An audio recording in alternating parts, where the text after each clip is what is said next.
Well, hello, folks out there in YouTube land. Got a big show lined up for you. Let's get right on into it. All right, let's pull up this screen. Oh, yeah, the Gators are in chaos right now, and Billy Bob Napier's having some problems, and we have some fan reactions to what's been happening with Florida. We're going to talk about that, and yeah, they're not happy.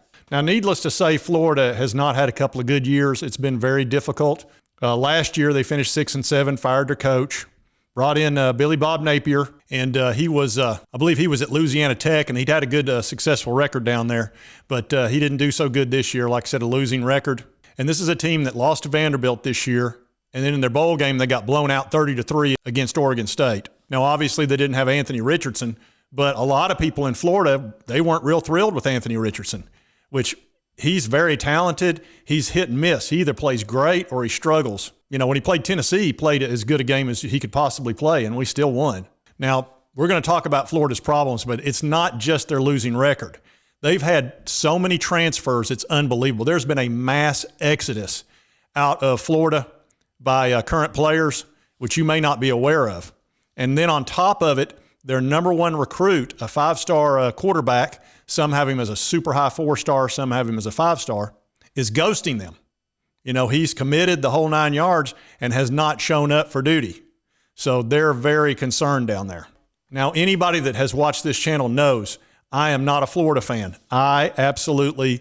It's a special kind of dislike.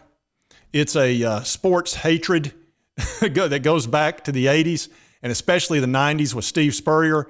He is one of the coaches that really got under my skin. And I always kind of liked him because he was funny. He would just put a stick into our ribs every chance he got. And he loved beating the Vols more than anything. He got everybody in the state of Tennessee upset, including Peyton Manning. Matter of fact, just talking about Steve Spurrier probably makes him mad. Omaha! Omaha! Omaha! Omaha! Omaha! Yep, I was afraid of that. You got Peyton all worked up, and Steve Spurrier standing right behind me, isn't he? I hate it when he does that. Go away, Steve. Haunting me. But I've been talking a little bit to Billy Bob Napier and trying to figure out what's going on, and I was able to ask him a question, and he gave me a pretty straightforward answer. And the question was, Coach, look, you've got transfers like crazy leaving the team. You had a losing record. Your five-star quarterback is ghosting you. What in the world is going on with the Florida Gators? What's the problem? It ain't got no gas in it. So as you can see, he was straight with me. They've obviously got an empty tank, and that's not good. But let's get into the transfers. Then we'll talk about their five-star quarterback. Then we're going to see the fan reactions. People in Florida are not happy. I can just tell you that. Now, here are all of Florida's transfer outs, and there's a bunch of them. As you can see here, it just goes right down the line. Some are going to Missouri, one to Colorado, all down the list here. There's one going to LSU, Nebraska, South Carolina, Nebraska, TCU, Pitt, all down the line here. There's 24 players that are heading out. And as far as the number of players that are coming in, 1, 2, 3, 4, 5, 6. So they've got 6 players coming in and 24 heading out. Now do the math on that. So basically about 30% of their entire team left. Because what, there's 85 scholarships, 24 guys, that's right at almost 30%. That's a heck of a mass exodus. Now, what do they know that we don't know? Something's going on down there. It doesn't make a whole lot of sense. Now, one of the transfers they brought in was Graham Mertz out of Wisconsin. He's got a QB rating of 52, 19 touchdowns, 10 interceptions, and he threw for 2,100 yards last year. And he throws for, let's see, this year he threw for 57% completion rate. Last year, he was a little higher at 59%. He actually threw more interceptions than he did touchdowns. So they had him come in for an experienced quarterback, obviously with the thinking that they've got a five-star coming in and, you know, maybe he starts out, and they've got a couple other quarterbacks down there, but they've had a real problem at quarterback. Their backup quarterback got into some problems. He's no longer on the team. They had another guy that was coming on that was a four-star. He got into some trouble. They rescinded his scholarship offer, so that eliminated 2 quarterbacks right there, so that's one of the reasons they brought Mertz in. But now their five-star quarterback is ghosting them. And here's a story. It says, what's going on with Florida's top QB recruit, Jaden Rashada? It says they've got him listed, but they have no information to verify his enrollment. It says, according to one of Swamp 247 sources, the 6'4" quarterback intends to officially enroll this week, but that cannot be confirmed. And on Twitter, you're seeing things like this. It says, Rashada this morning. The guy disappears. Guys are saying, might as well look elsewhere. Don't even think about spinning the block back. And a lot of them are really upset. And they're comparing him to Anthony Richardson, says he won't have his heart in it and things like that. Now, what I'm going to do now is I'm going to show you some of the fan reactions. And some of these are YouTube guys who are big-time Florida fans. And I'm going to go to some of the guys that I've done in the past that I think, are really good at YouTube.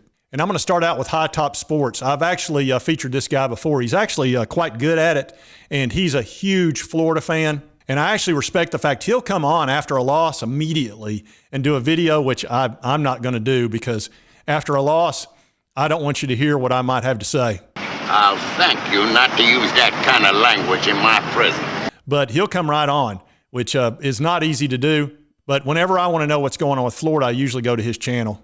And let's see what he has to say. As for what's going on with the Jaden's thing, he obviously read the Nick Del Toro article where it talked about where it was a transcript issue. I've heard it's more likely possibly smoke, okay? A smoke screen in a sense. And from what I've seen with Nick Del Toro's tweets as well, doesn't feel like it's just a transcript issue. I mean, he's had some aggressive tweets today, and it feels like there's more to it than that. And again, we've heard a lot about it being an NIL situation where it's a money situation. Here's two parts to this. Here's my thoughts on this. I'm not going to really get into it any more than that outside of that. It's whatever it may be. I don't believe that it's a transcript issue. I don't. That's just me, my feeling. I think it's more likely going to be an NIL money situation. Okay? If that is the case, right? At what point, if you're the kid, if you're Jaden, do we look, let's just go play some football, we'll figure the rest out later. You know what I mean?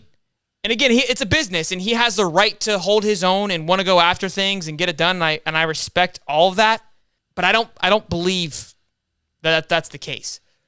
Here's the other part. We're all freaking out. Yes, it's going to hurt the grading of the class. It's going to suck to lose a 5-star essentially out of this class for 2023. However, I don't believe he was going to be the guy starting next year. Billy went and got Graham Mertz for a reason. He saw something. Again, what it is that we saw, not sure just yet. But I don't believe Jaden was going to be the guy unless he had a massive swing in the offseason, which, I mean, it's possible he could have a great spring ball, a great summer ball, and come in and be the guy. That's 100% possible. And again, I know where I'm going to get a lot of flack from. You're trying to find morale victories, Shelton. You can't ever face the facts. We're on the downhill slope of things. Blah blah blah blah blah blah blah blah blah.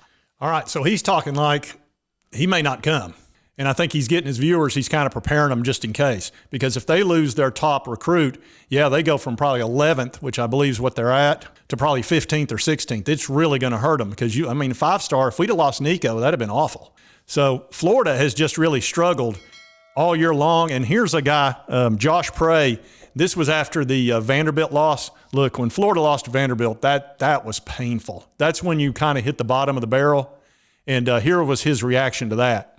In life, this is all I have, to be able to turn on my TV and watch the University of Florida beat teams like Kentucky and Vanderbilt. I can take losing to Alabama. I can take losing to LSU, although I hate it. Tennessee, yes, I can take all. Vanderbilt, I can't take. Skip Bayless tweeted about Vanderbilt beating Florida.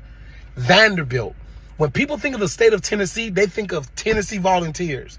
You understand me? They think of Middle Tennessee before they think of Vanderbilt. Nobody thinks of Vanderbilt. Vanderbilt don't even got a college that connect. They colleges are like sprinkled all over the city. A little bit of Vandy Hill, a little bit of Vandy Dell, a little bit of Vandy Dell.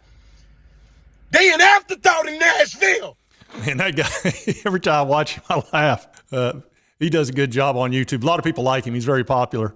But, yeah, I'm telling you, Florida, they're in a bit of a meltdown down there. I'll just go ahead and tell you. And actually, here's High Top Sports again talking about the state of affairs in Florida. Driscoll never really panned out to be that guy. Felipe never panned out to be that guy. Emory Jones didn't pan out to be that guy. Anthony Richardson, over the last, since 2008, basically, our biggest downfall has been quarterback. Outside of Trask and Will Greer, we haven't really had a guy. Jeff Driscoll never really panned out to be that guy. Felipe never panned out to be that guy. Emory Jones didn't pan out to be that guy. Anthony Richardson wasn't here enough to figure out whether or not he was going to be that guy. So, either we have done a horrible job in recruiting quarterbacks, 1, a horrible job in developing quarterbacks, 2, or We just can't seem to figure that position out, which kind of is a combination of the first two. Here's my other part. If you go look at the last, and I was a little blind to this, okay? As a Gator fan, I've been forgot about it because, I mean, you don't want to think about it or remember it. But if you go back and look over the last decade, go back to 2010. Go look what Georgia's been able to do since 2010, even with Mark Richt there, and go look what Florida's been able to do since 2010. I don't believe Georgia, I believe, has not had a losing season since 2010, maybe even 11. Florida's had a 4-8 season and a 5-7 season in that time span, and 2 and a 6-7 this year and last year. Florida is not what we think that it has been in a very long time. And this isn't me being negative. This isn't me roasting or trying to bash Florida. This is me being realistic. Yeah, it sounds like Florida football is having a reality check of, look, things are not going well. They don't know how to deal with losing seasons, and they've had 2 in a row. They're not sure about their quarterback at all. If that 5-star doesn't show up, they got problems because they're going to be relying on, I guess, a guy that's, quarterback rating of 50 and threw for 2,000 yards, and he's not very mobile. I mean, he might be okay in a pinch, but is that how you want to start out the year? I know they've got a couple other quarterbacks down there, but obviously they didn't have too much against Oregon State because they scored 3 points. They scored 3 points without Anthony Richardson, and he's going to the NFL. So now understand one thing, though. They will be ready when we go to the Swamp. I don't care what the situation is. They could put the water boy in there at quarterback, and they'll play like crazy against Tennessee. They will play their best football against us. You can count on it. So I'm not feeling a bit sorry for them at all. They'll be ready. Don't ever feel sorry for Florida. They have made my life difficult for years and years, and we need to beat them about 9 out of the next 10 years, and I would feel a lot better. See, I don't dislike Vanderbilt or Kentucky because we beat them. I can't stand Florida because they have taken a leak in our Cheerios way too many times, and it's time for us to dominate them. And Josh Heupel has put together a team that I think can do exactly that. And Florida's down, and we need to just absolutely step on them every year for about the next 10 years. And then I think we can start liking them again. But as of right now, I can't stand them. All right, folks, I just wanted to cover that. Sad news about the Gators having such a tough time and a little bit of fan reaction to it with Billy Bob Napier. And if you like this content, be sure to hit that like button. Lets me know to continue to cover the Vols and, of course, the Gators and the SEC and all that. And a lot of you watch my videos and you don't hit the subscribe button, and it's right there on my left, and it's super easy. It's free. Just boop, just pop, just hit that little button.